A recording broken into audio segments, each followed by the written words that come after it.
Recorded Books and One-Click Digital present Honor Bound by B.J. Daniels, narrated by Winton. Chapter 1. Election Night.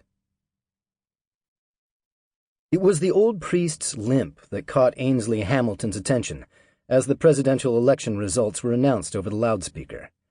A deafening roar rose from the bundled-up crowd gathered at the fairgrounds outside Beartooth, Montana, that cold November night. Her father, Buckmaster Hamilton, had just been announced the new president. Music began to play loudly as the throng cheered. She watched the priest hunched over his cane, edging ever closer to the platform where her father would be giving his acceptance speech. Ice crystals danced in the night air against the backdrop of the crazy mountains. Millions of stars twinkled in the velvet blue of Montana's big sky overhead. There was an excitement in the air as well, an electricity that had her feeling warm inside. Ainsley's heart surged. She was so proud of her father, so happy for him. This was his night. He'd worked hard to get here. She told herself that nothing could spoil it for him, especially her sister Kat's concerns about security. The fairgrounds were crawling with Secret Service agents, Sheriff's Department deputies, and National Guard. Even the sheriff himself was here. Her gaze went again to the priest as he limped forward. The crowd parted for him, seeing his physical disabilities as well as his determination to get closer. When he finally reached the elevated platform where she was standing with her family, he leaned heavily on the cane as if trying to catch his breath. Like her, he must have wanted to be part of this history-making night. Another roar erupted from those gathered as her father strode out onto the stage. He smiled and nodded, then turned to motion to his wife and 6 daughters. They had been waiting in the wings out of the cold for this moment. Ainsley looked at her sisters. Bo smiled at her, so pregnant with her twins that she appeared to be wearing a small tent. The grown twins, Harper and Cassidy, were holding hands, both crying. Olivia was dabbing at her eyes as well. It was clear that they had all been moved to tears. All except Sister Kat, who looked nervous as their mother led the way across the stretch of red carpet to her waiting husband. Out of the corner of her eye, Ainsley noticed that the old priest was straining to see.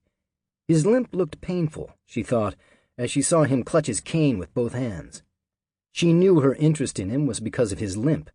It reminded her of another man, a man she'd trusted her heart to recently, only to have it broken.